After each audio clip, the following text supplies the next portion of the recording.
Bon si vidéo tey bi nag dañuy expliquer benn affaire bu am importance ci fonction waxoon nañ ci fonction bi passé su ñu amee benn fonction somme ñu tuddee ko somme par exemple mu am a ak b comme argument somme bi su nekkee genre day def juste return a plus b plus b a plus b ñu woo fonction bi somme dañu war a def sûrement dañu war a def forcément ay argument quoi ay voilà ay paramètres suñ ko exécuté normalement dafa war a joxe somme bi mais comme que dañ ko war a print à la console donc dañu war a utiliser la fonction print oups print comme ça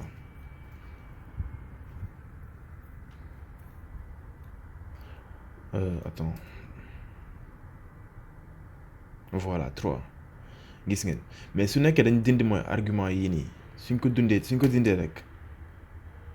déjà dañu am problème suñu exécuté xooleen luy am dañ ne ni genre ñaari argument yëpp a ak b yëpp amuñu joxuñu ay argument quoi a ak b mooy ci fonction bi parce que suñu woowee sa fonction bi lu muy def mooy return a plus b te a déjà xamul lan la parce que joxuñu ko b tamit xamul lan la joxuñu ko voilà si lii nag nañuy jéem a def mooy argument par défaut dañuy joxe ay argument par défaut suñuy lii nii suñuy définir benn fonction mën nañ ko joxe ay argument par défaut donc suñu ne ëllëg ñu ne a dañ ne a égale à 1 par exemple b égale à 1 wala ñu def 0 0 voilà par défaut c'est-à-dire lan c'est-à-dire même suñ ko joxul argument day jël argument yi nii yuñ ko créer yuñ ko définir par défaut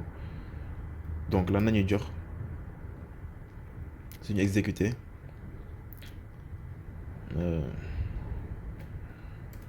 print sum return a plus b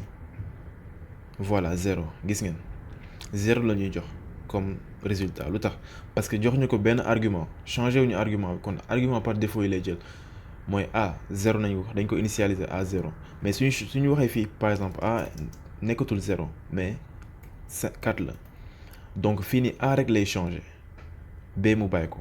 b 0 lay continuer nekk donc lay def 4 plus 0 égale à 4 suñu waxee tamit b égale à 20 mu changer b muy 20 plus 24 voilà suñu waxee comme par exemple b rek lay changer tamit mu nekk 20 donc loolu mooy argument par défaut supposons par exemple benn fonction mu war a saluer def saluer après fii dañu war a def tour bi quoi non dafa am benn genre day jël benn argument quoi non dafa war a wax print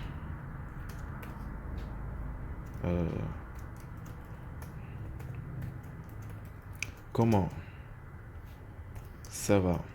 après wax jàll ci tour bi mooy non voilà bon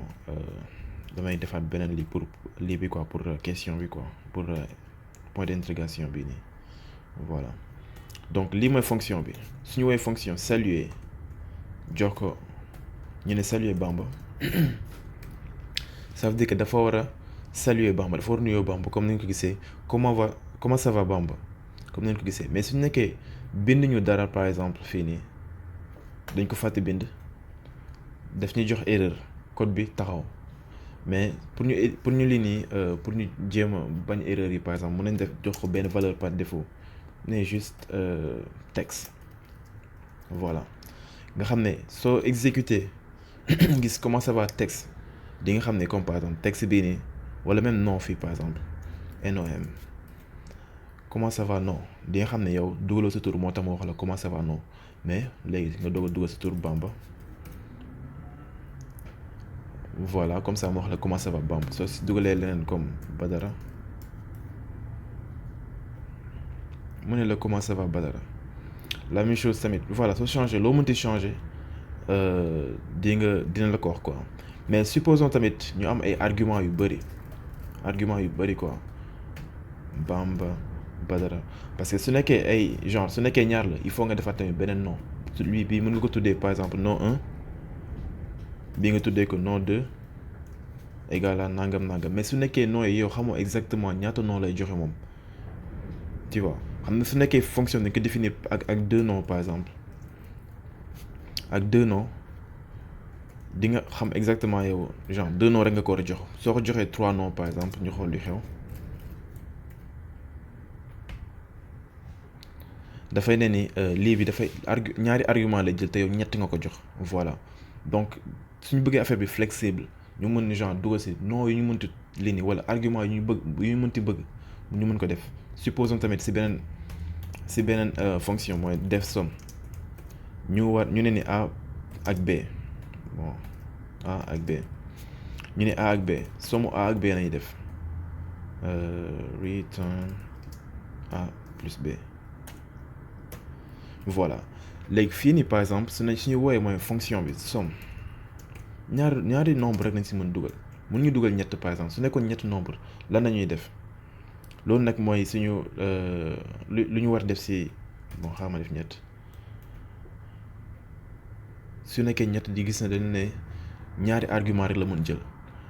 voilà donc su nekkee da nga bëgg comme par exemple dugal tant de lii nii tant de nombre si biir fii nii loolu mënut a neex loo xam ne ça ne dépend pas si argument yu ñuy déclarer fii nii loolu nañu wax si vidéo bii ñëw incha allah.